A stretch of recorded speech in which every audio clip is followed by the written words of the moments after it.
sipas Ebu Bekrit, qëndrueshmëria është të qëndruarit në tauhid.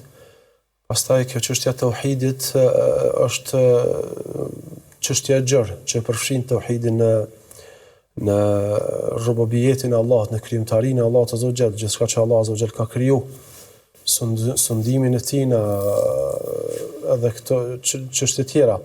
Po të njëjtën kohë tauhidit të cilën e ka përkufizuar Ebu Bekri përfshin tauhidin uluhiyya që ka të bëjë me qëndrueshmërinë në adhurim ndaj Allahut te bareke ve teala.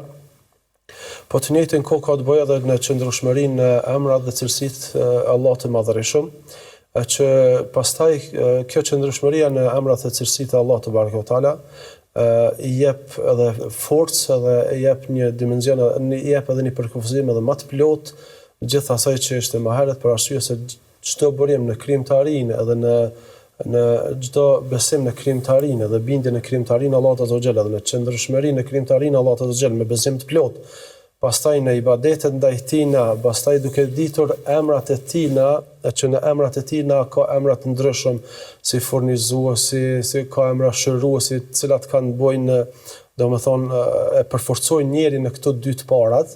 Andaj ky është përkufizimi i Ebu Bekrit, domethënë tauhidin në përgjithësi. Kurse Omeri radiallahu ta'ala anhu e ka përkufizuar duke thënë se qëndrueshmëria është me ju përmbajt urdhrave të Allahut dhe me u largu nga ndalesat e Allahut te bareke ve teala. Uthmani radiallahu ta'ala anhu ka thënë, thotë qëndrueshmëria është sinqeriteti i njeriut ndaj Allahut te bareke ve teala. Që njeriu të jetë i sinqert me Allahun e Madhërisht në punët e tina, në veprat e tina. Kurse Aliu radiallahu ta'ala anhu dhe Ibn Abbasi kanë thënë se qëndrueshmëria është me kry njeriu farzët e Allahut të Madhërisht. Farzët e Allahut të Madhërisht. Andaj çdo gjë që ka urdhëruar Allahu azza wa jall, e që në përgjithësi të gjitha kanë të bëjnë me parimin kryesor, qëndrueshmëria në fenë e Allahut, si ke në fjalë, si ke në vepra, apo si ke edhe në qëllim.